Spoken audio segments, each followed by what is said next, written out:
వరంగల్, ఖమ్మం, నల్గొండ పట్టభద్రుల శాసనమండలి నియోజకవర్గ ఉప ఎన్నికల ఓట్ల లెక్కింపు నల్గొండ జిల్లా కేంద్రంగా జరగనుంది. బ్యాలెట్ ఓట్లు కావడంతో ఫలితం వెలువడడానికి 2 రోజుల సమయం పట్టే అవకాశం ఉంది. మే 27వ తేదీన నియోజకవర్గ పరిధిలోని 12 జిల్లాల్లో పోలింగ్ నిర్వహించారు. ఈ ఉప ఎన్నికల్లో మొత్తం 72.44% పోలింగ్ జరిగింది. నల్గొండ జిల్లా కేంద్రం సమీపంలోని దుప్పలపల్లి గోదాంలో ఉదయం 8 గంటల నుంచి కౌంటింగ్ ప్రక్రియ కొనసాగనుంది. బ్యాలెట్స్ అన్నింటినీ బండిల్స్ గా కట్టి అనంతరం లెక్కిస్తారు.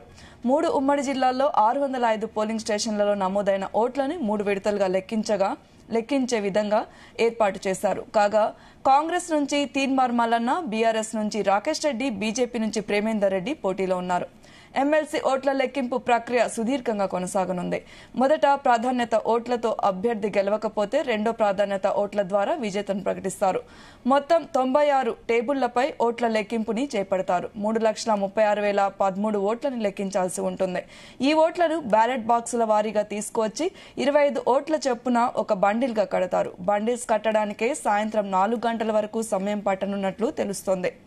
ఎన్నికల కౌంటింగ్ ప్రక్రియ కోసం 2,800 మంది అధికారులు, సిబ్బందిని నియమించారు.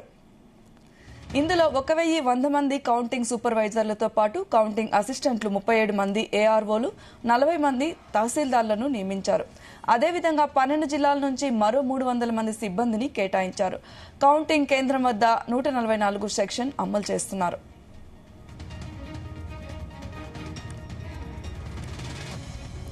ఇక ఈ అంశంపై మరిన్ని వివరాలు మా ప్రతినిధి జానయ్య అందిస్తారు. జానయ్య, వరంగల్, ఖమ్మం, నల్గొండ పట్టభద్రులకు సంబంధించి ఎమ్మెల్సీ పోలింగ్ కి సంబంధించి ఈ రోజు కౌంటింగ్ ఉదయం 8 గంటలకు ప్రారంభం కానుంది. దీనికి సంబంధించి నల్గొండ సమీపంలో ఉన్నటువంటి గోదాం అన్సుట్టి దుప్పలపల్లి వద్ద ఉన్నటువంటి గోదాంలో కౌంటింగ్ ఏర్పాటు చేయడం జరిగింది. మొత్తం 4,63,839 మంది ఓటర్లు ఉండగా మొత్తం పోలైన ఓట్లు 3,36,013 ఓట్లు పోలయ్యాయి.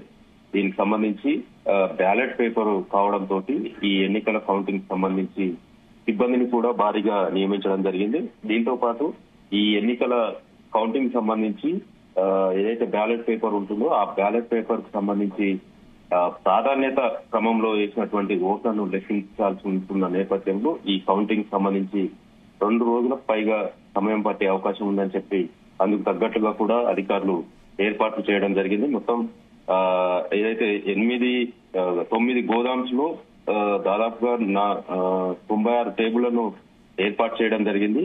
ఈ 96 టేబుల్స్ లో ఈ పోస్ట్ బ్యాలెట్ పేపర్లకు సంబంధించి ఓట్ల ప్రక్రియ కౌంటింగ్ కొనసాగనుంది. ముందుగా ఏదైతే బ్యాలెట్ బాక్సులు ఉంటాయో ఆ బ్యాలెట్ బాక్స్ నుంచి తీసుకొచ్చిన తర్వాత అన్ని కూడా ఒకే చోట వేయడం జరుగుతుంది. అందులో నుంచి మొదటగా 25 చొప్పున బండిల్స్ గా కట్టడం, అలాగే కట్టలు కట్టిన తర్వాత అయిపోయిన తర్వాత ఏదైతే ఈ బ్యాలెట్ పేపర్ కు సంబంధించి వ్యాలిడ్ ఓట్లు, ఇన్వాలిడ్ ఓట్లు, చెల్లని ఓట్లను వేరు చేసి చెల్లే ఓట్లను ఎన్ని ఉన్నాయనేది చూసిన తర్వాత గెలుపుకు సంబంధించి ఒక మ్యాజిక్ ఫిగర్ ను కూడా నిర్ణయించడం జరుగుతుంది. ఆ మ్యాజిక్ ఫిగర్ కు సంబంధించి మొదటి ప్రాధాన్యత ఓటు ఎవరికైతే ఆ మ్యాజిక్ ఫిగర్ వస్తుందో వారే గెలుపొందినట్టుగా కూడా ప్రకటిస్తారు. ఒకవేళ మొదటి ప్రాధాన్యత ఓటుకు సంబంధించి మ్యాజిక్ ఫిగర్ వాళ్ళు నిర్ణయించినటువంటి రాకుంటే దానికి సంబంధించి రెండో ప్రాధాన్యత ఓటును కూడా లెక్కించే అవకాశం ఉంటుంది. ఈ రెండో ప్రాధాన్యత ఓటు లెక్కింపు సంబంధించి ఎవరికైతే అతి తక్కువ ఓట్లు వస్తాయో వారిని ఎలిమినేట్ చేస్తూ వారి ఓట్లలో రెండో ప్రాధాన్యత ఓటు ఎవరికి వేశారనే దాన్ని వారికి జమ చేస్తూ ఫస్ట్ ప్రాధాన్యత, రెండో ప్రాధాన్యత ఓటును కలిపి మొత్తం టోటల్ గా చేస్తారు. దీనికి సంబంధించి కూడా అన్ని ఏర్పాటు చేయడం జరిగింది.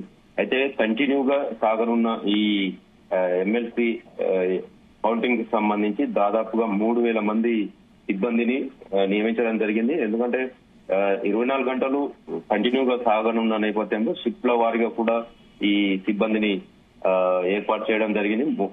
మొదటగా 900 మందితోటి ఈ ఉదయం 8 గంటల నుంచి రాత్రి 8 గంటల వరకు ఈ మొదటి షిఫ్ట్ వారు ఉంటారు. 8 గంటల నుంచి రాత్రి 8 గంటల నుంచి ఉదయం 8 గంటల వరకు మరో షిఫ్ట్ సిబ్బంది ఉంటారు. ఆ తర్వాత మరో షిఫ్ట్ వాళ్ళు రావడం జరుగుతుంది. దానికి సంబంధించి అయితే అధికారులు మొత్తం అయితే ఏర్పాటు చేయడం జరిగింది. ఈ కౌంటింగ్ కు సంబంధించి పోటీలో బరిలో ఉన్న 52 మంది అభ్యర్థులు వారి ఏజెంట్స్ కూడా ఇప్పుడిప్పుడే కౌంటింగ్ కేంద్రానికి అయితే చేరుకుంటున్నారు. గెలుపుపై ఇటు కాంగ్రెస్ నుంచి ఉన్నటువంటి తీన్మార్ మల్లన్న, అటు బీఆర్ఎస్ పార్టీ నుంచి రాకేష్ రెడ్డి, బీజేపీ నుంచి ప్రేమేందర్ రెడ్డి వీళ్ళంతా కూడా గెలుపు తమదే అనే ధీమాలో ఉన్నారు. దీనికి సంబంధించి ఈ రోజు రేపటి వరకు ఈ కౌంటింగ్ సంబంధించి ఫలితం అయితే వెలువడే అవకాశం కనబడుతుంది. Okay Janaiah, thank you.